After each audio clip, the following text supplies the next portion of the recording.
Բարև ձեզ։ Սիրով։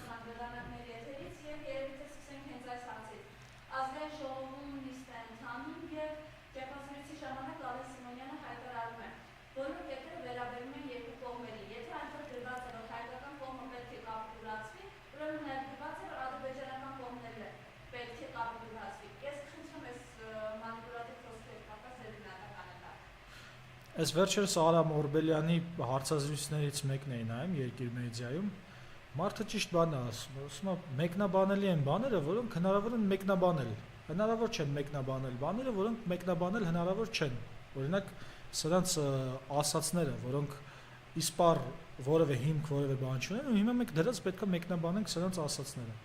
Չէ, Շահակու, կապիտուլյացիա մի բան է, չէ, որը մի երկիրը կապիտուլացնում է մյուսին։ Չի կարող երկու երկիր իրար կապիտուլացնի։ Հիմա մենք պետք է նստենք մեկնաբանենք ինչ-որ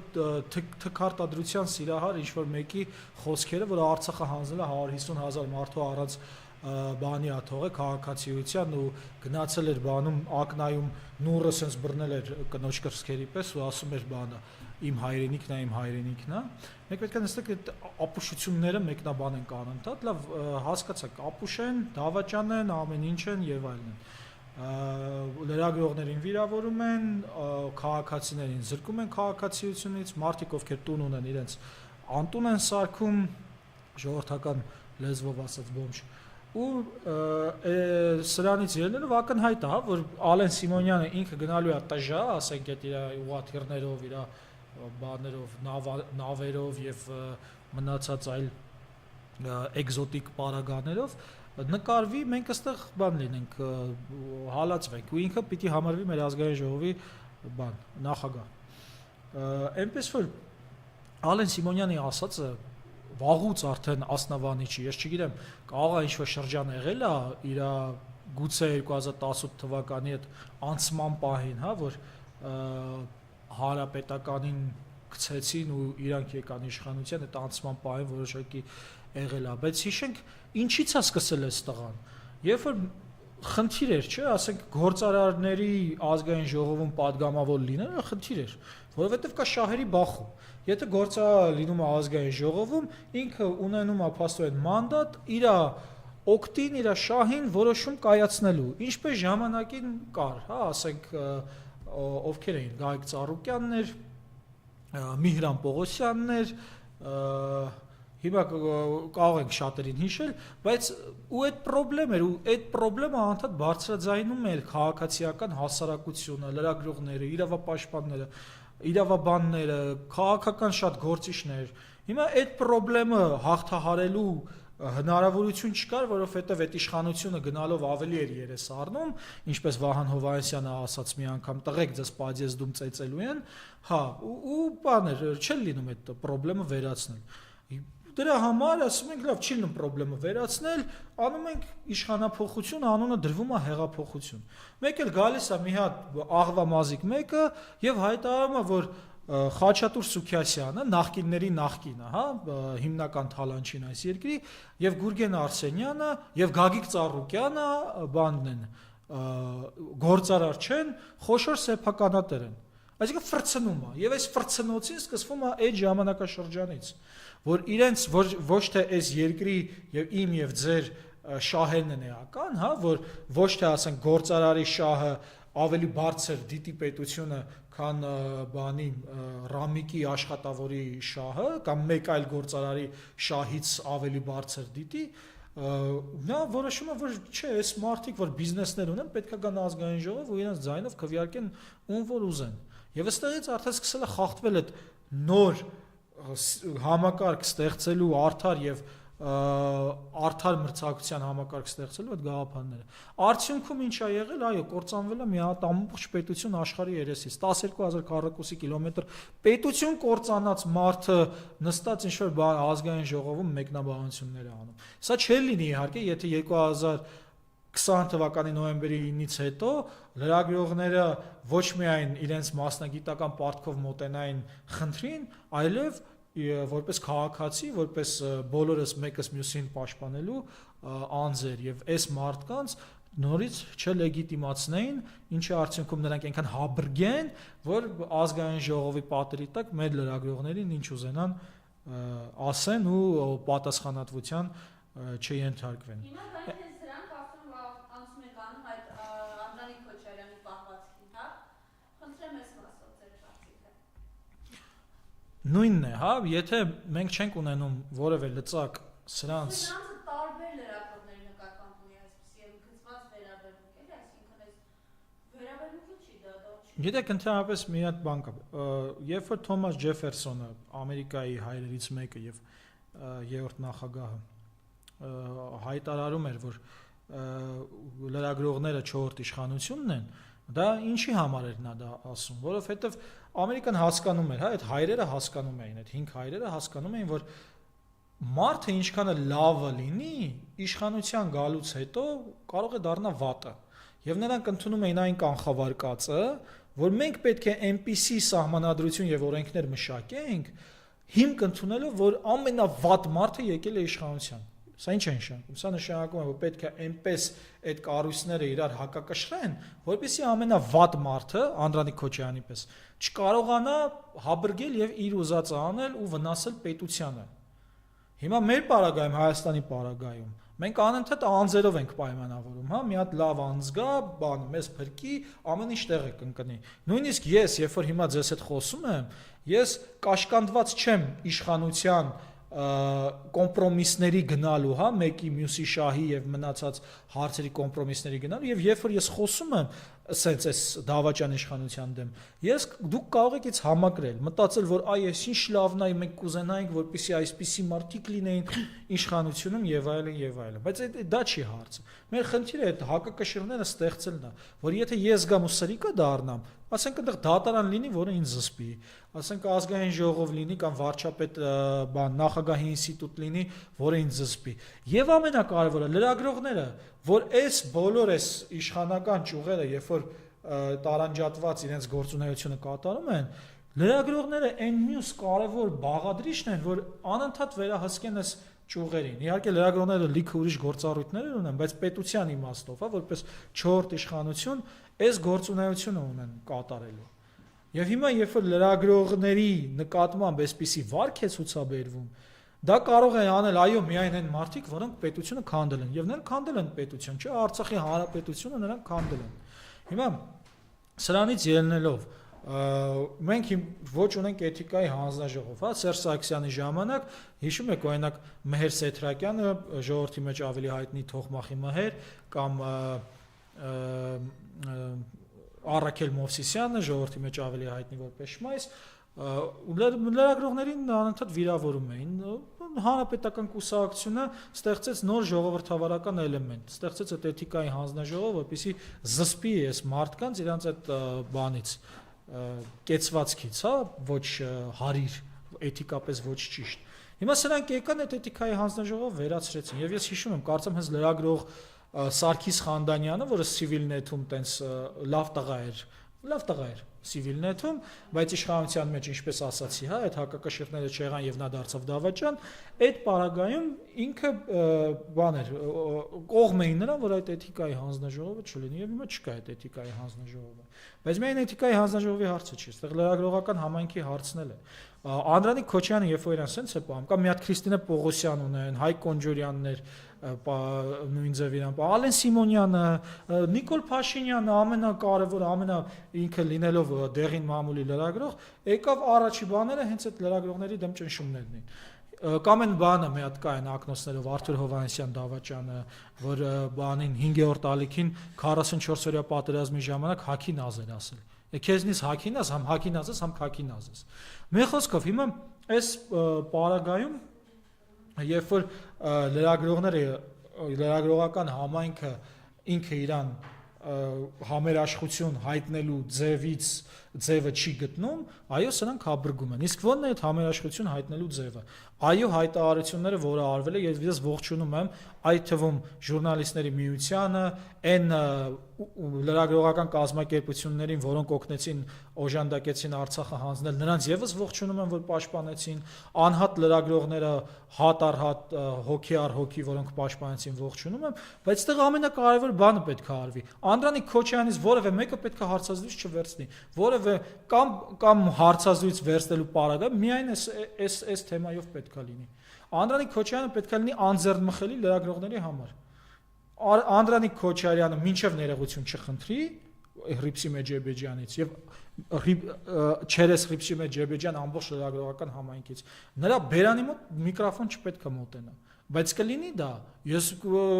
շատ հուսով եմ, որ կլինի, որովհետեւ ի վերջո բյուրեղանալու է լրագրողական համայնքը ու ցույց է տալու, որ կներեք մենք ստեղ ձեզ համար բան չենք, այդ ուզում եի ասեի ձեզ համար սովորական քաղաքացի չենք, բայց սովորական քաղաքացին էլ նրանց համար եսի ինչ չի, որ ոնց ուզենան վարվեն։ Այնպես որ լրագրողները իսկապես պետքա լինեն,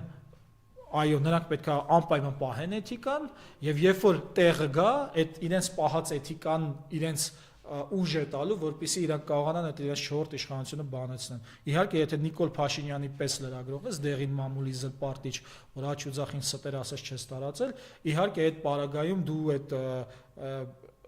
հեղինակությունը չես ձեռք բերի, որ կարողանաս այս հարցերը դնես նրանց առաջ։ Այնպես որ ես նորից կոչ եմ անում, հորդորում եմ, խնդրում եմ լրագրողներին, ես ինքս լրագրող եմ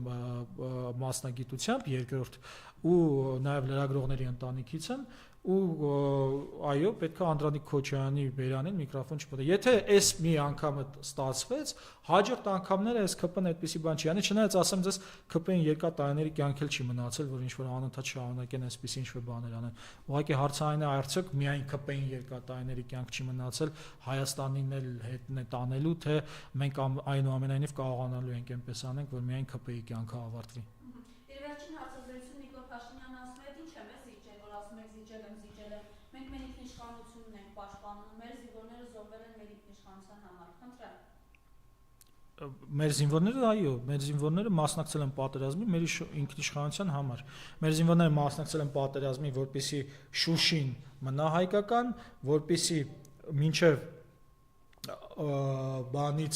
Քարվաճարից մինչև Ֆիզուլի, Կուբատլու, Զանգելան կամ բան ջրական, կովսական ճիշտ անունները կիրառենք, մենք ունենանք ապահովություն, որ Կապանը, Գորիսը լինեն խորք, թիկունք, ոչ թե այն որ ադրբեջանական դրոշը հիմա այնտեղ տնկած լինի, այո, մեր զինվորները դրա համար էին կռվել, այդ թվում ես ինձ էլ էին զորակոչել պատերազմ, հենց այդ նպատակով էի գնացել։ Ու ենթադրենք հիմա ես այդ զոհված զինվորներից մեկն էի։ Այսինքն, եթե ես հիմա զոհված զինվորներից մեկն էի, սրանք պետքա կանգնեին Շուշին դժբախտ դժգույն քաղաք է, ուզում եք ասել Շուշին հայկական քաղաք է կամ բանը Արցախը ճանաչել է Ադրբեջանի կազմում։ Այս ամեն ինչը պետքա բան թողնեիք, որ մարսեն, հա։ Բայց հիմա ես ոնց կանամ մարսեմ կամ այն մնացածը ոնց մարսեն, եթե այդ մարդկանց խափելով տարել են, զոհել են, որ ասեն, ուզում եք էսիլ Շուշին հայկական քաղաք, հա։ Հա, մեր զինվորները մեր ինքնիշխանության համար են զոհվել, իսկ սրանք զոհել են իրանց իշխանության համար։ Նրանք չեն էլ կարող ինքնիշխան լինել, որովհետև նրանք գրկում են այն մարդկանց գրքերը եւ տալիս են մեր զինվորների պահած տարածքները նրանց, ովքեր որ մեզ զրկում են ինքնիշխանությունից։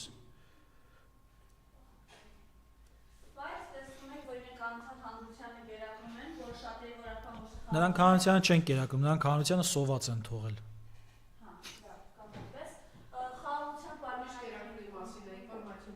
Հասկացա, ես էլ բան արեց։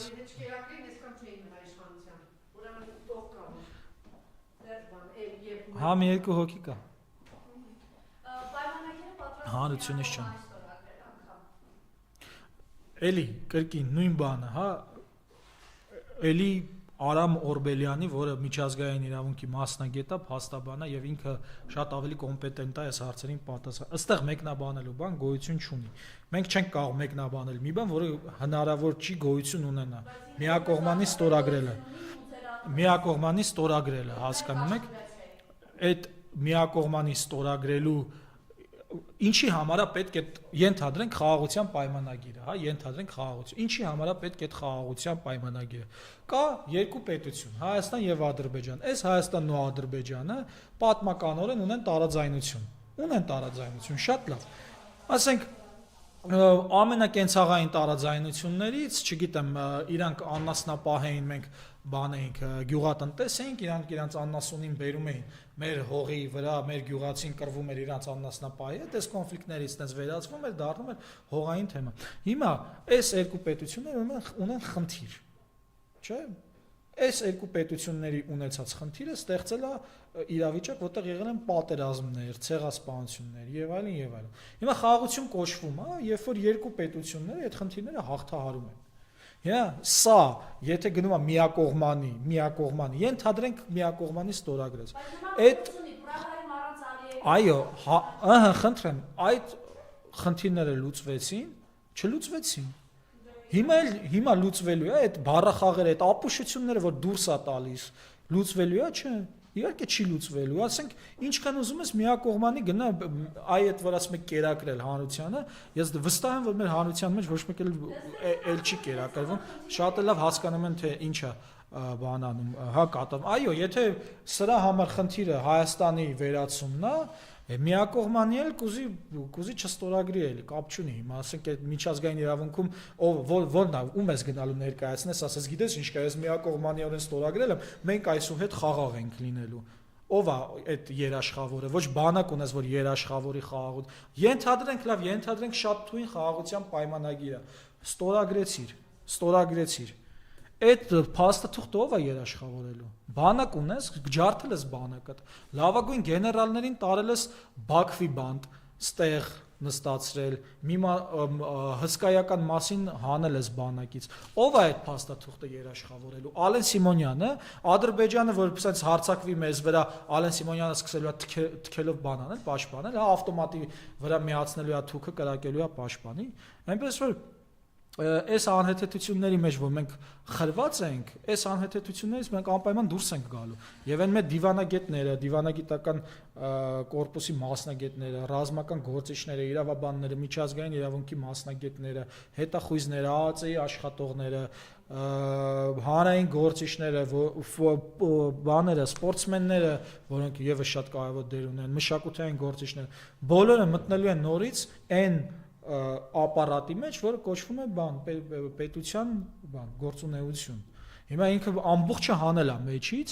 ու բան է անում, հա, միակողմանիորեն ինչ որ հիշում եք, որ ասում էր ոչ մի փաստաթուղթ, ես մենակս չեմ ստորագրելու, գալու եմ այստեղ հրապարակում, ձեր ներկայությամբ, ձեզ ասելու եմ եւ նոր ստորագրեմ, չգիտեմ ինչ բան։ Այստեղից հետևությունը այն է, որ իրան պետք է այդ փաստաթուղթը օդի ջրի պես, որ ինքը ներկայացնի ժողովրդին, թե տեսեք ես ինչերի եմ հասել, ես կարողացել եմ խաղաղության տակ ստորագրել։ Այսինքն, նայեք, 5000 հոգի զոհել եմ, 150,000 հոգի առանց տուն ու տեղ անքաղաքացիություն եմ թողել, արտագաղթը տասնապատիկ ավելացրել եմ, հարկերը բարձրացրել եմ, ճկռում եք ամեն ինչի տակ, կյանքը թանկացել է, Հայաստանի պարտքը այս վերջերս համարյա 1 միլիարդ դոլարով եւս բարձրացրել եմ, ընդ որում հսկայական տոկոսով, 7-4% բանը տոկոսադրույքը։ Ձեզ պահում եմ անընդհատ ստրեսի մեջ, բանակը քանդել եմ, բանի տրանսպորտի գինը բարձրացրել եմ, ամեն ինչ տվել եմ, վարի եմ տվել, բայց տեսեք ես ձեզ համար բան եմ ստորագրել եմ խաղաղության փաստաթուղթ, դա էլ ինչի համար, որ հաջորդ ընտրություններին կարողանա ասի ժողովուրդ ջան, ես ձեզ բան եմ բերել, խաղաղություն եմ բերել, զուտ այդ փաստաթուղթը ցույց տա, այդ փաստաթուղթը բնականաբար ցեղասպանություն է, սրանց օրոք ցանկացած ստորագրված փաստաթուղթ ցեղասպանություն է։ Հիշենք նոյեմբերի 9-ի փաստաթուղթը, ինչ էր ակնկալվում այդ փաստաթղթով։ Զորքերը մնում են այնտեղ, որտեղ որ այդ պահին այդ ստորագրված փաստաթուղթը ստորագրվել է։ Հիշենք գերիների վերադարձ, հիշենք Արցախը կապվում է մեկ այլ ճանապարհով բանի Հայաստանի հետ։ Որ մեկնա կատարվել է, այդ փաստաթղթի տակ ստորագրած չի, այդ ստորագրած է։ Միակողմանի էլ չի ստորագրած է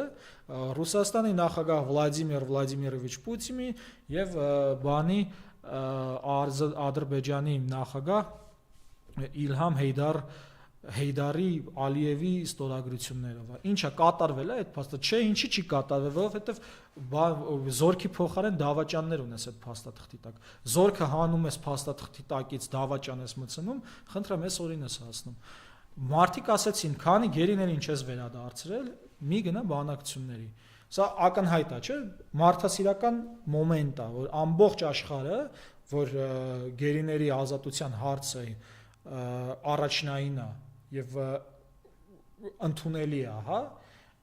ու հիմա հենց հիմա էլ ասենք տարբեր Եվրոպարլամենտից սկսած տարբեր եվրոպական խորհրդարաններով վերջացրած գերիների ազատության հարց են բարձրացնում։ Հեսա գնում է ասում է ես միակողմանի կստորագրեմ։ Ինչի, որովհետև դա Իրանն է պետք, դա ժողովրդին պետք չի, ում ծառանա ինքը եւ Անդրանիկ Քոչյանը, որը վիրավորում է լրագրողին։ Ես ուղղակի գիտեք անհանգստացնող է, որ այս ինչ որ մենք ասում ենք, սրա տակ էլ է բանակ պետք։ Այսինքն մեր այս ասացները, որը մեր պաշտպանության համար է, սրա համար բանակ է պետք եւ դրա համար կար Հայաստանի զինված ուժերը, որը հիմա անցել է փաստորեն դավաճանների հրամանատարության տակ։ Սա է խնդրեմը, հասկանում եք, ակնհայտ մենք 7 տարի ակնհայտ բան ենք խոսում։ Փաստաթղթի տակ չկա երաշխավոր, չկա ուժ, չկա փաստաթուղթը, ակնհայտ բան ենք, չէ՞, 7 տարի շատ ակնհայտ, ասենք 7 տարվա պետություն չենք, 30 տարվա ենք, մինչև էդ էլ ասենք ականատես ենք եղել բազմաթիվ այլ փաստաթղթերի, որոնք ապացուցել են մեր ասած։ Հիմա լավ, եթե այդ ամեն ինչից հետո նորից պետք է անընդհատ այս ամեն ինչը ասենք, նշանակում է մինչև մեր ասացի տակ չլինի այդ ուժը, այդ լծակը, որով մենք կարողանանք այս մեր ասածները իրականացնել, դա փաստորեն ջուր ծեծոցի է դառնում եւ ես վստահ եմ, որ մեր լսողներն էլ են անընդհատ երևի ինձ լսում, ասում են հերիքա ջուր ծեծես, բայց ես նաեւ վստահ եմ, որ այնքան ենք սա ասելու, այնքան ենք գորգորալու, մինչև մենք հասնելու ենք նրան, որ այո, սրանք վերանալու են եւ այդ ամբողջ ապարատը, որը դուրս է մնացել պետությունից, մեր մասնագիտական այն փորձը, որ դուրս է մնացել մեր պաշտպանությունը իրականացնելուց, վերականգնվելու է, գալու է ու իր գործը անելու է։ Եվ Գյումրիում տեսնում եք ընդդիմության ներկայացուցիչներ բավականին ակտիվ կարծաշավ է ընթանում։ Խնդրեմ, շատերի գնահատմամբ իրապես պետք է Գյումրիից այլևս սկսվի էլի գոնե ամեն ինչ։ Գյումրիում հետաքրքիր գործընթաց է ընթանում, բացի նրանից, որ այնտեղ ունենք ինչպես եւ ակնկալվում է դավաճանական կուսակցությունը, որի շահերից է, հա, բխում, ես չգիտեմ ճիշտ ինֆորմացիա է թե չէ, բայց ասում են, որ Նավասարդյանը չէ նախորդ քաղաքապետի անձնանը։ Հա, չէ, նախորդ քաղաքապետը։ Լավ, որ հրաժարական տվեց, այնտեղ այդ ապօրինությունները արեցին, պրայմերիզ արեցին եւ այլն։ Լավ, որ նախորդ քաղաքապետը հրաժարական է տվել, որովհետեւ այդ հոկտեմբեր թատրոնն է, կինոթատրոնը, որոշել են, որ պետքա մոլ սարքեն։ Հիմա ես չգիտեմ, այս չճշտված ինֆորմացիա է, կարող են լրագրողները զանգել եւ հարցնել նախկին քաղաքապետին, արդյոք այդպես է թե ոչ։ Այնուամենայնիվ մենք կրկին գործ ունենք այդ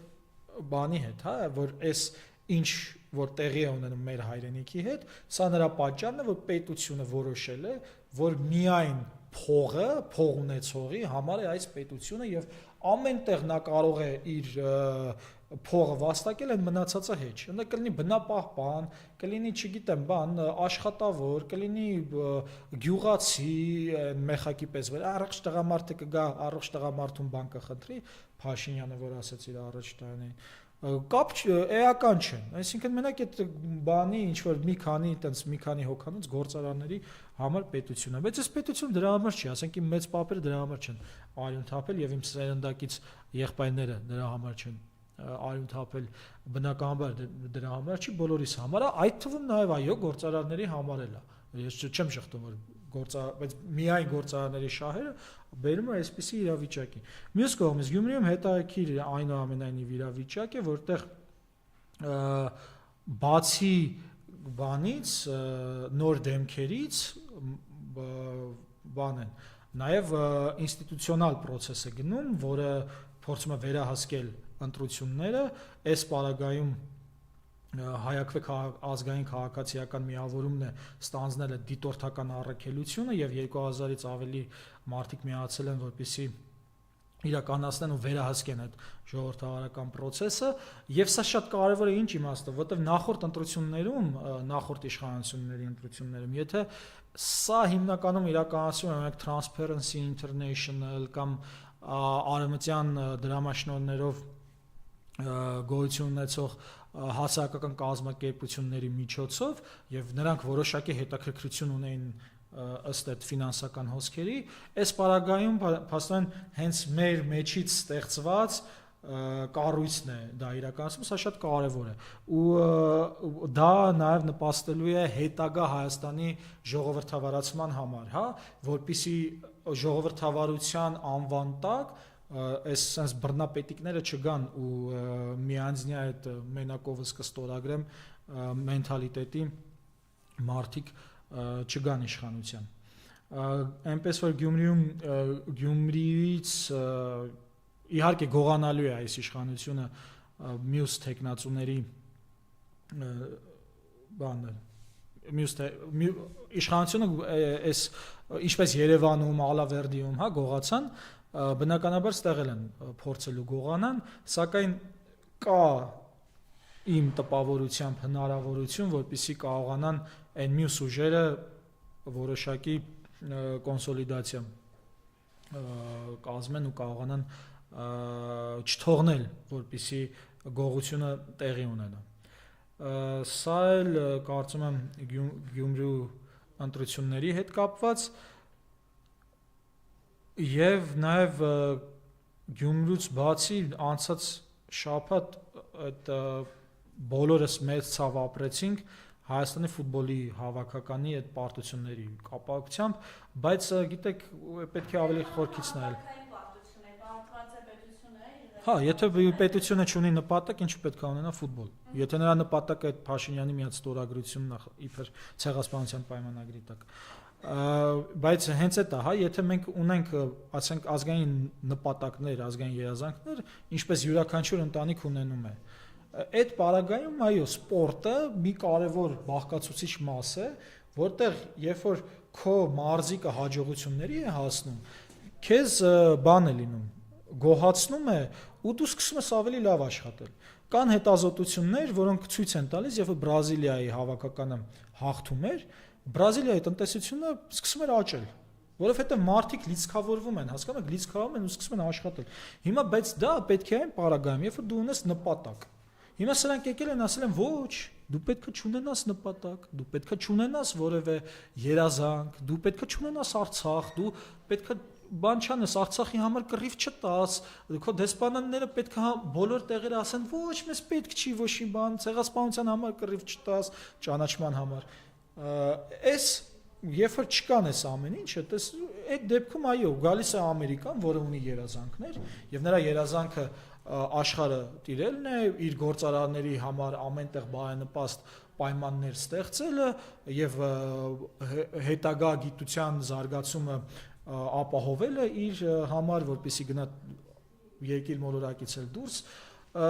այս պարագայում այո գալիս է Ամերիկան, ասում է ես ունեմ այդ երազանքը, Լևոն Արոնյան ջան, դու հրաշալի շախմատիստ ես, արի դու էլ դարձի մի հատ էլեմենտը իմ երազանքի, հա, որպեսզի ես հասնեմ։ Նաև այո, որովհետև քո պետությունները իրենք չունեն երազանք, եթե ունենային, Լևոն Արոնյանին բաց չէին թողնի։ Ամերիկայի Մխիթարյանին չէին ասի, բանը Մխիթարյանը բանը նախկիններից է կամ ինչա, կասեին ախպեր, մեր դրոշի համար Մխիթարյանի ունակությունները կարևոր է, նա գալիս է։ Երեք էր կարծեմ։ Փաստորեն Ամերիկայի գավաթի բաններ, խաղերն էին, Լևոն Արոնյանն ու Սամուել Սևյանը, երկու գրոսմաստեր, մրցում էին իրար հետ բանի համար, երրորդ տեղի համար, ցավոք առաջինը չընկան, բայց հիմա երրորդ տեղի համար, երկու հայ ազգի, Սամուել Սևյանը կրկին ստեղից հին արտագաղթածներից չի, նոր արտագաղթածների որդի է։ Հիմա այս երկուսն էլ, ասենք, եթե լիներ Հայաստանը, այն պարագայում, հիշում եք Լևոն Արոնյանը կարծեմ Գերմանիայում էր խաղում, իրան բերեցին Գերմանիայից։ Վիզ կդներ, որպեսզի Սամուել Սևյանն էլ գա այստեղ խաղա։ Ու մենք սենց հուսալքված, հիասթափված, սենց ամեն օր սենց վատ զգացումների մեջ չենք լինի, մեզ դրական էմոցիաներ են պետք։ Ասելիք ունեք Արտուր Ալեքսանյանին, որ Ոչ, ես չունեմ ասելիք Արթուր։ Ես վստահ եմ, որ Արթուր նախ Քարոզ Արշավի համար չի կանգնել նրա կողքը, բայց այնուամենայնիվ ես վստահ եմ, որ նախ օգտագործել են իրենք, ԿՊՆ օգտագործել։ Դե գիտեք ինչ կա, նայեք, եկեք նայենք Գյումրիով։ Գյումրիում որ ավելի շատ տես մտերմիկ կապերն են, անձնական, ներանձնական կապեր են։ Հիմա